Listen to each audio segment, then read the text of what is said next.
This block is sometimes called Road to California, Jacob's Ladder. In my book, 500 Full-Size Patchwork Patterns by Maggie Malone, it's called Road to the White House. And in my pattern, 101 Quick and Easy Quilt Patterns, it's called Going to Chicago. Whatever you call this block. Oh, it's also called sometimes The Contrary Wife. Whatever you call this block, it's a fun and easy block to work up. It's great for beginners, and it's great for the advanced quilter because you can play around with the colors and the orientation.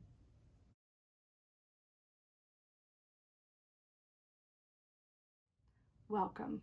My name is Angela Davis, and I'm the Forum Quilter. For this quilt block, you can use one of 3 rulers. You can use a 6x6 grid, a 6x12 grid, or a 12.5 by 12.5 grid. And I'm going to show you why. The first thing we want to think about is, what do we want our finished block size to be? And in this situation, I want my finished block to be 9 inches. So because of that, I know that this block has 3 across and 3 down. It's a 9 patch. So I know that each one of these blocks, when they're finished, must be 3 inches. And when they're cut, must be 3.5. So you're a new beginner and you're thinking, wait a minute, let's back up a minute. What does that mean? Finished, unfinished, block size. So with that being in mind, this block right here in the center, it's inside the quilt square. All the raw edges are sewn in. So finished size means, what is the size of the square once it's inside the block? Well, I'm going to measure. And this quilt block finishes at 3 inches. So let me show you what that means. So this block measures, when it's finished in the quilt, 3 inches by 3 inches. Okay. It's okay if you're just a scant off a little bit. Sometimes that happens, but it does finish quite accurately at 3 inches. Okay. So if I'm cutting this block to have a seam allowance, the seam allowance is a 1/4 inch on this side, which is here, and a 1/4 inch on this side, which is here. The seam allowance is the distance between the stitching line and the raw edge. So there's a 1/4 inch here, and a 1/4 inch here, and a 1/4 inch here, and a 1/4 inch here. So this block, when it's cut, is cut at 3.5 inches to allow for that 1/4 inch seam allowance, okay? The seam allowance is what helps the block stay in place without fraying. If we did not have that seam allowance there and we sewed this line near the edge, every time you washed it and you use it, it would fray and the block would come apart. That's the purpose of a seam allowance. And seam allowance is different for quilting than it is for making clothes, garment making. So with that being said, I first want to do this little 4 patch and show you how that's done. And for this block, I need 3 4 patches. I'm going to use my 6x12 ruler. Since I know I need this block to be finished at 3 inches, okay, then I know this block finished has to be 1.5 inches, and this block has to be finished 1.5 inches. So this square has to be cut at 2 inches because I'm adding 1 inch for seam allowance. So what I'm going to do is I'm going to take this strip and I'm going to cut it at 2 inches. I'm going to take it at 2 inches.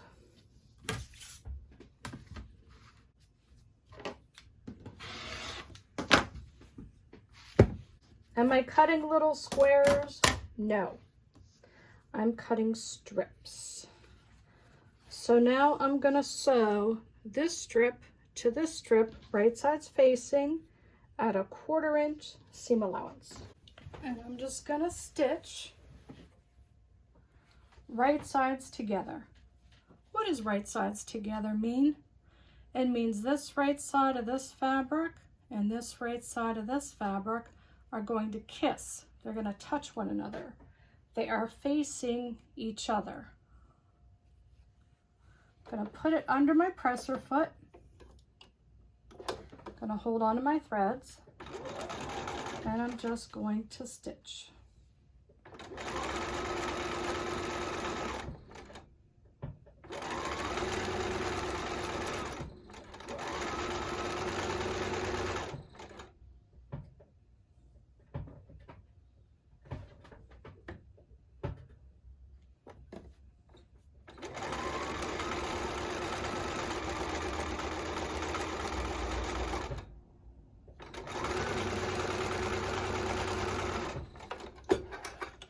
Now I'm going to press toward the dark side.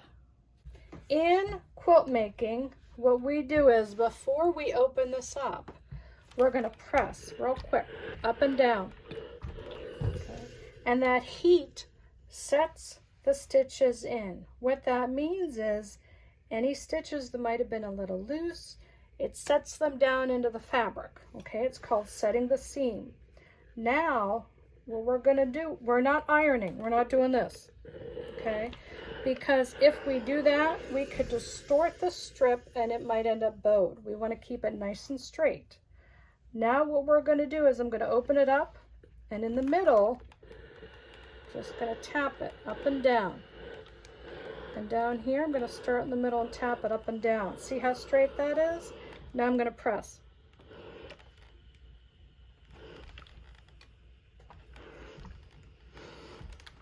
Nice and straight, and we're pressing toward the dark side, so that means the seam is going toward the dark, and that way that darkness hides any color underneath. Now here comes the magic part. I'm lining up this raw edge with a line on my grid so it's nice and straight, and now I'm lining my ruler up with this straight line, and I'm going to trim off that edge. Okay, don't need that. Okay, with this lined up now, I'm going to trim at I'm going to cut at 2 inches. I'm lining up my line here with the cut line of that edge. Okay, and I'm also lining up this one of these lines with the seam so it's nice and straight. Putting my hand down in a spider position, I'm engaging my blade. And I'm cutting, putting it back in the safety position. There it is. We have half of a 4-patch. So I have 1, 2,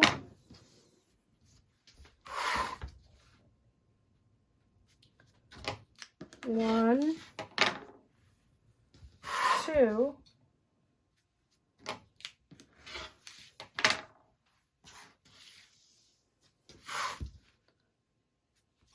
1,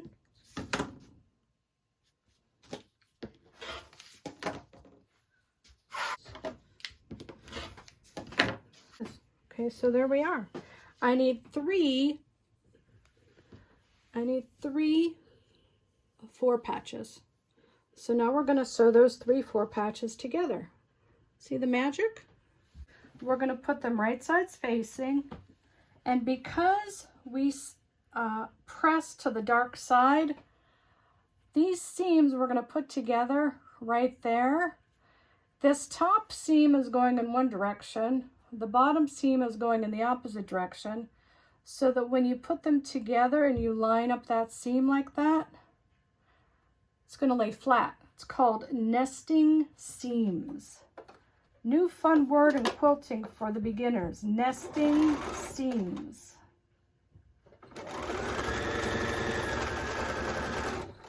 Nesting seams. And when we feed one piece into one piece under the machine and then the next, that's called chain piecing or assembly line sewing. It's more commonly known as chain piecing. I call it assembly line sewing because that's what I was taught many years ago, and that's what it sort of reminds me of. Okay, and all we have to do is press. Beautiful 4-patch. Okay, we have 1, 2, 3. Okay, now why is it bigger? Now, see how they're bigger than what's already there? Do you remember how I said earlier that finished, it has to be 3 inches. So cut, it has to be 3.5 inches. So because we knew each one of these squares had to be 1.5 inches finished, we knew cut, they were going to be 2 inches, okay? Now that it's in this shape, we're going to measure it, and it should measure exactly 3.5 inches. And I'm a little shy. Do you see that? I'm a little shy on this side and a little shy on that side. And that happens sometimes when you're quilting, okay? I'm a little shy of 3.5 inches, but as long as they're consistently the same, which these look pretty good as far as being consistent. If they're consistent, you can keep them. Just make sure that that's your measurement, okay? Now we have those. We have 3 of these for our block. Now, a basic shape that you're going to learn as a beginner is a half square triangle. Well, what's a half square triangle? This is a square, and the triangle goes across at a 45-degree angle, which makes it a half square triangle. And this particular square can create many different designs. And this particular square can create many different designs depending on how you lay it out. Now, with a half square triangle, we know we want it finished at 3 inches. Now, normally we add a 1/2 inch seam allowance, but when you're creating the half square triangle, you must add 1 inch to your finished size. So I need to cut my squares at 4 inches because I want to make several of those blocks. What I did was, and this can be a little intimidating, okay? I need to press it. Do you see these grid lines that I made? Okay. I started out, I calculated how many of those half square triangles I need for the quilt that I'm going to make. And if you'll notice, there's a square right here. Okay. And I made 3-inch squares like a grid. Okay, 3 inches, because I know it needs to be, when I make the half square triangles, I need to add 1 inch to the finished size. Now, once I got the grid in place, I made lines across the diagonal for each square. Okay. Then what I did was I stitched a 1/4 inch next to each one of the vertical lines, a 1/4 inch on each side. Okay. Okay. And I did that inside each of that grid square. Okay. Now remember, okay, I didn't say this before. One square right sides facing with the line down the middle, okay, one square, okay? So you have both colors, they're both facing each other with a line down across the middle. You stitch on both sides. One square makes 2 half square triangles. So I have 1, 2, 3, 4, 5, 6, 7, 8, 9, 10, 11, 12, 13, 14, 15, 16. I have 16 squares. So when I'm done, I'm going to have 32 half square triangles, okay? Now, are you worried about these ink lines? You don't have to be, because the ink lines are the cutting lines, okay? So this is what I'm going to do. I'm going to get my bigger ruler. I'm going to cut right on the line. Okay, the line is our cutting line, so you don't have to worry about that ink, okay?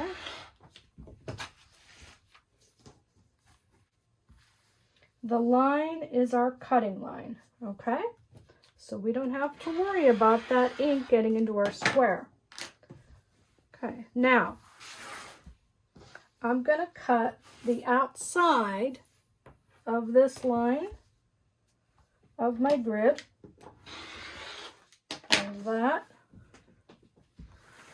Okay, I'm going to cut this side, which is here. Now you'll notice I'm still using my spider hand. Every time I put my rotary blade down, it's in the safety position. When I pick it up, I engage the blade. Put in the safety position, set it down. Put this in my scrap bin. Okay, now I'm going to cut on this outside line.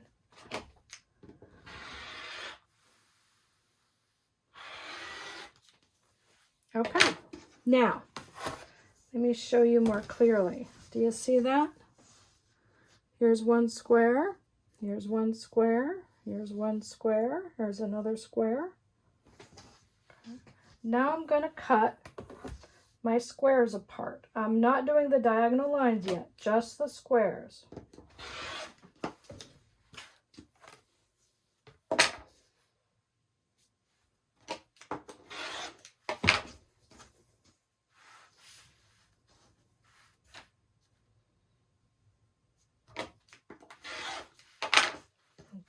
Now, at this point, because we're getting close to the end, I'm going to put one on top of the other and cut.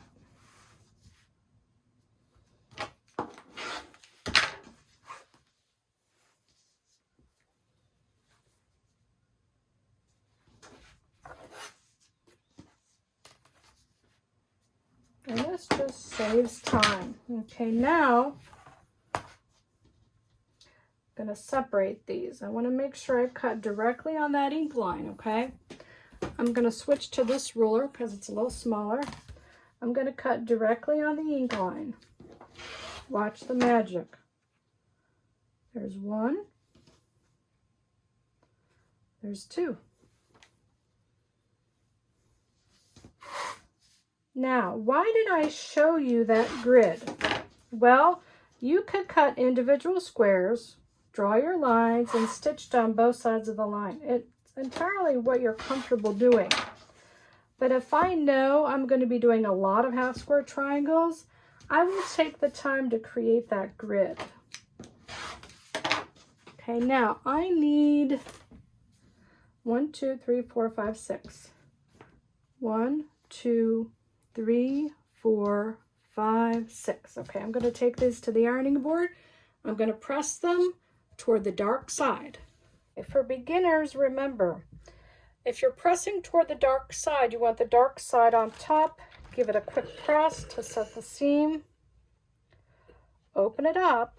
Give it a little finger press. Start in the middle. Sort of gently lift.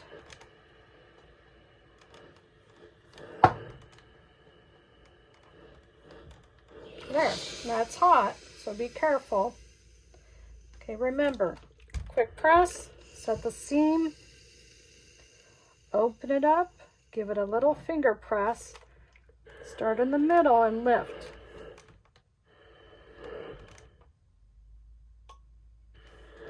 Okay, now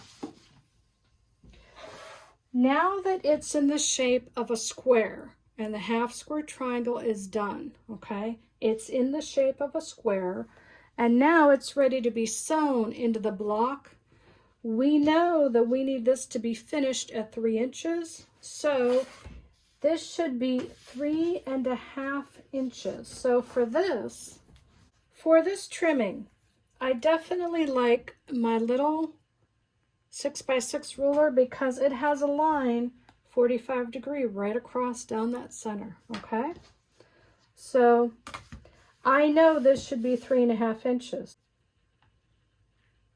You know what? Let me turn this mat over. Maybe you can see better. For tips on your cutting mat, I'll leave a link below. I have a video about tips on using your cutting mat and why there's 2 different colors for your cutting mat. Okay, here we go. This is 3.5 inches, this is 3.5 inches, and this line lines right up with that half square triangle. So all I have to do is cut off those little dog ears. That's what we call them in quilting. Dog ears. Okay.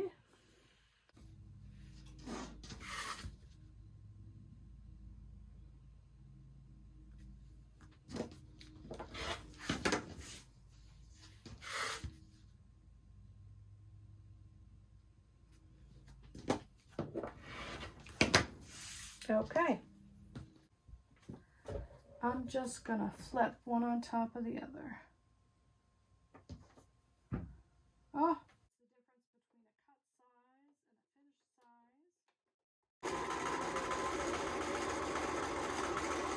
size. Okay, now I'm gonna flip this one on top of this one here, and I'm gonna feed this one right behind the other one.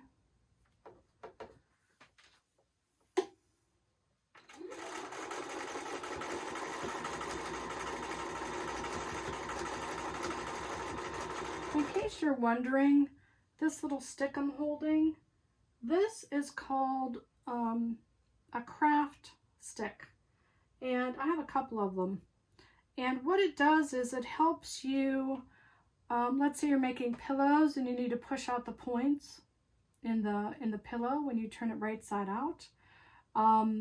If you're making sachets, the same thing. It's a little mini pillow. You want to push out the points. We have 2 different sides here.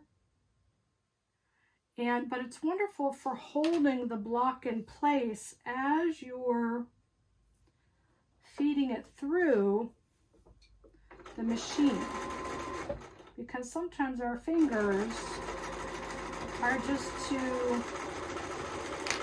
too big to get in there. Okay, now at this point we are not cutting the threads. Instead, we're going to open this up just like this,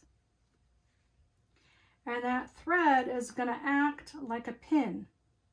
And then all we have to do is flip this on top of here.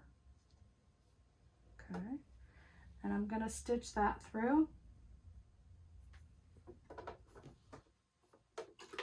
I'm going to hold on to my threads in the beginning. And when I get to about halfway, I'm going to stop. I'm going to open this up. Okay. And I'm going to put this one on top of this one. And I'm going to get it ready to feed through.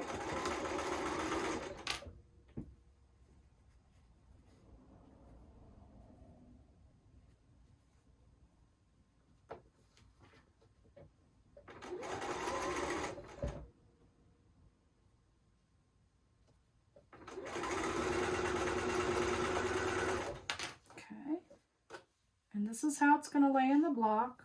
This is going to lay right next to it. You're going to put this one on top of this one, but we're stitching this side, so we're going to flip it.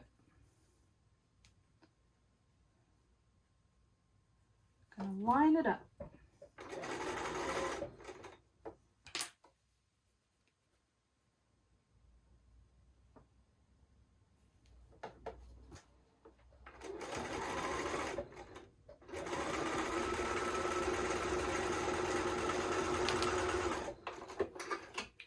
so let's see to make sure I didn't accidentally put something in the wrong place. Okay, here's my line that goes down the center in my green. These three are pointing toward the center, and these three are pointing toward the center. Now, I'm going to press. And what I'm going to do is I'm going to press one row in one direction, the next row in the opposite direction, and then the next row in the opposite direction. And that way, these seams are going to lay nice and flat. I steam ironed it, and now I kept those stitches in. They're going to act like pins. I'm going to flip this on top of this, and see, my seams are going to nest. So I'm going to feed it under my presser foot like this. I'm going to hold on to my threads. Going to hold this down. Oh, it's not quite, there we go.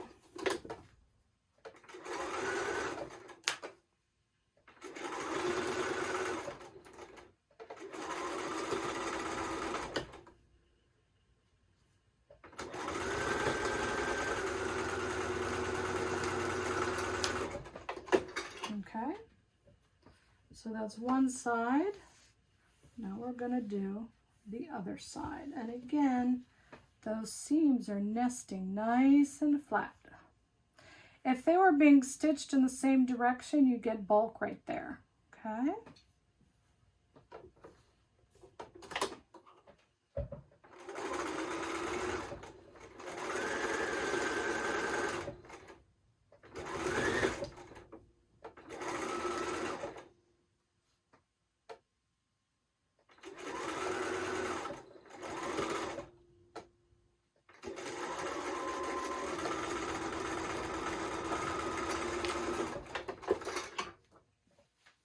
There.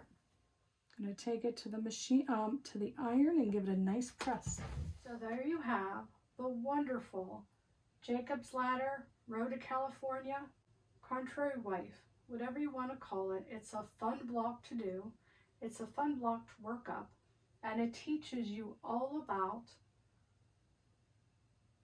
creating a 4-patch using strips and creating half square triangles using the grid method, especially if you're making a lot at once. I hope you try the block. It's a wonderful little block to do. I have a lot more to go. I started this quilt, oh gosh, quite a number of years ago, and I decided to pull it out again to start working on it at my leisure, which, now that I have you on film, let me show you what I'm doing, because this quilt is for me. And I haven't showed anyone yet. I wasn't ready to talk about this one yet, but since I did one of the pieced blocks, I thought, well, maybe I'll show you. This one's for me.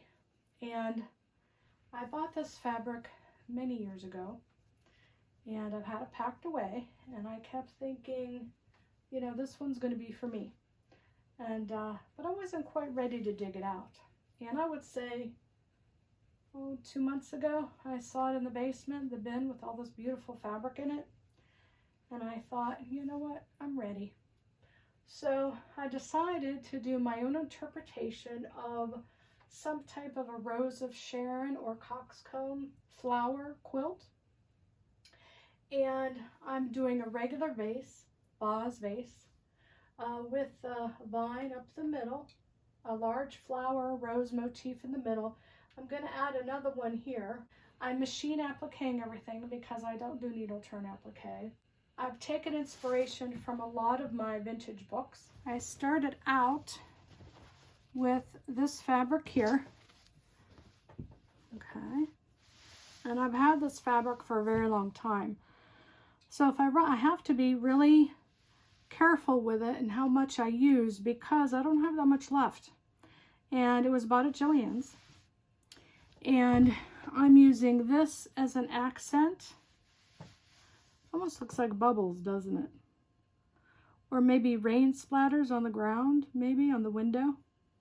But I like the 3 tones in it. I thought it picked up this tone here, this mauvey pink, the dark, and then the really dark, I thought, picked up the black a little bit.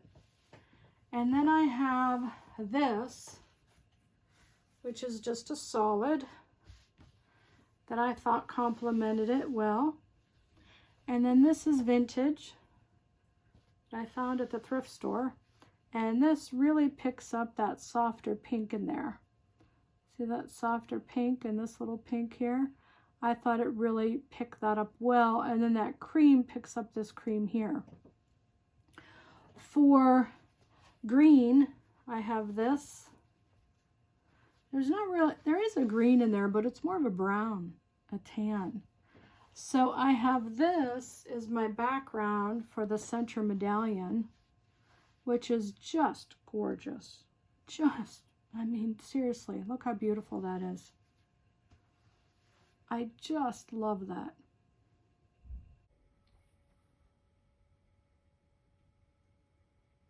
I just love that. And then I also have this, which is of course what I used for the background for my half square triangles. And then I threw this in my bag of potential reds that I can throw in there to add more texture and add variety because it has a little bit of polka dot. And like I said, I'm working on this at my leisure. When I'm in the mood, I work on it. I'm not forcing it because I'm not giving myself a deadline. This one's just for me. So I'll keep you updated as I work on it. You know, if I work on it once a week or once a month or a couple times a month, that's fine. I hope you enjoyed this tutorial. All of you beginner quilters, half square triangles, 4 patches, put them together, see what you come up with. Try this block. It's a lovely block. And if you enjoyed this video today, please give it a like, a thumbs up, a share.